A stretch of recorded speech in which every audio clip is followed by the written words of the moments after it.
Manejo e conservação de solo e água, primeiro episódio, qual o cenário da água no Brasil?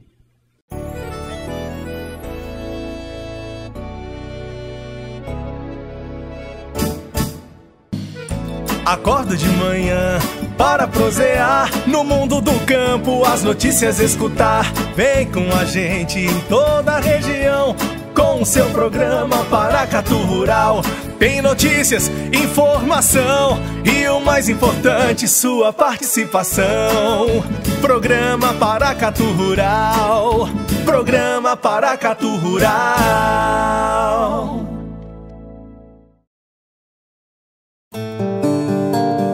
Planeta Água.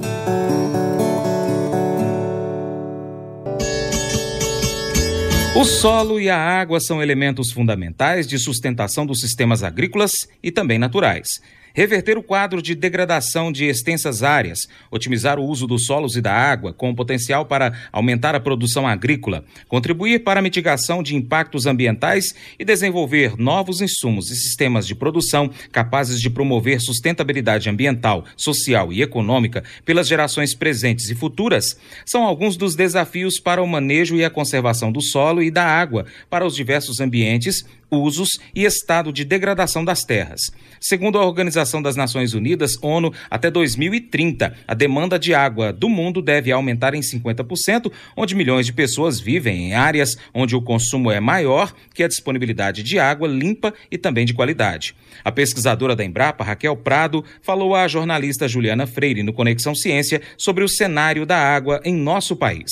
Bem, o Brasil, ele possui aproximadamente 1/5 da água doce do mundo, né? Então, essas reservas, elas estão em águas superficiais, né, em corpos hídricos, como lagos, córregos e rios, assim como de forma superficial, como, por exemplo, o aquífero Guarani. Contudo, essa água ela não está distribuída de forma homogênea no território brasileiro. Por exemplo, a gente tem a concentração de 70% da água doce na região norte, enquanto a região nordeste só possui 3% de água doce, né? Então, isso se explica por uma distribuição natural, geográfica, pelas condições climáticas, mas também a disponibilidade, né, de água, ela está relacionada também a fatores antrópicos, né, fatores de gestão, de distribuição e tratamento dessa água, para que ela se torne realmente potável e possível para abastecimento humano. E por que, né, é que apesar do Brasil ser um dos países que mais possui água doce disponível, existe tantos problemas em relação à escassez hídrica, a abastecimento de água? Bem, como eu disse, né, os aspectos de influência, eles são de origem natural e antrópica, né? Pensando em mais um fator natural, a gente pode apontar a questão das mudanças climáticas, né, que realmente vêm ocorrendo e que impactam, né, têm impactado aí nos últimos anos de forma drástica no regime hídrico. Então, esse é um ponto. E falando dos aspectos antrópicos, a gente pode adicionar aí, né, o manejo e conservação inadequado da água. Então, por exemplo, a gente tem no país elevadas taxas de desperdício, né? Nós temos 40% da água tratada desperdiçada no Brasil, enquanto que em países de primeiro mundo, países desenvolvidos, essa taxa fica em torno de 15% apenas, né? E aí você pode adicionar outros fatores, né, como sistemas de irrigação também com perdas, a poluição hídrica, né, no meio urbano por fontes pontuais, por esgoto não tratado. O saneamento no país também é ineficiente. A gente tem milhões de pessoas que não têm acesso a uma rede, né, não é atendida por uma rede de saneamento eficiente. Então, esses fatores, eles estão tanto na área urbana quanto na rural? Sim, sim. E eles se somam. E existem também, Raquel, muitos conflitos em relação à água no Brasil? Então, como a água é um elemento essencial a todos os setores da sociedade, né, nessas regiões onde ou a água é escassa naturalmente, onde você tem também um contingente populacional muito grande, como é no Sudeste, né, então, portanto, o consumo, a demanda pelo consumo aumenta, então você tem conflitos naturalmente por esses recursos.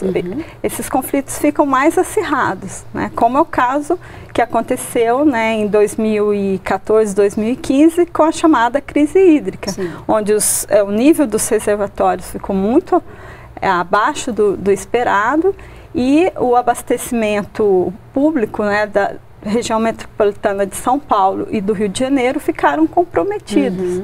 E isso também, o conflito se dá porque ambos demandam água, né, disputam a água de um mesmo manancial, que é o Rio Paraíba do Sul. Nesse caso, somaram-se aí fatores climáticos, né, também em relação também à questão do abastecimento. Sim, e questões de gestão, né, dos recursos hídricos e de manejo e conservação inadequada aí da água.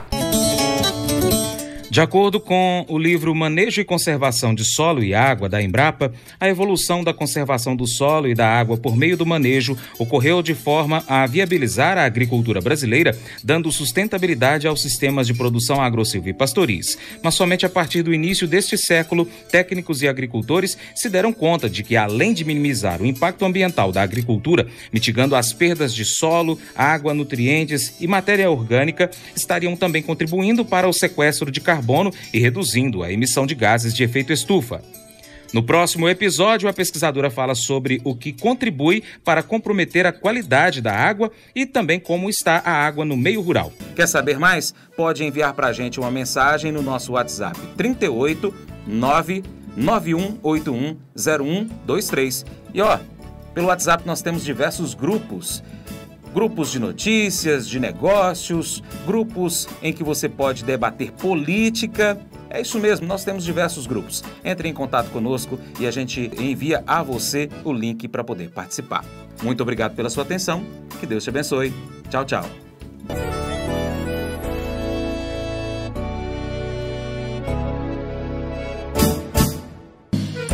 Acordo de manhã.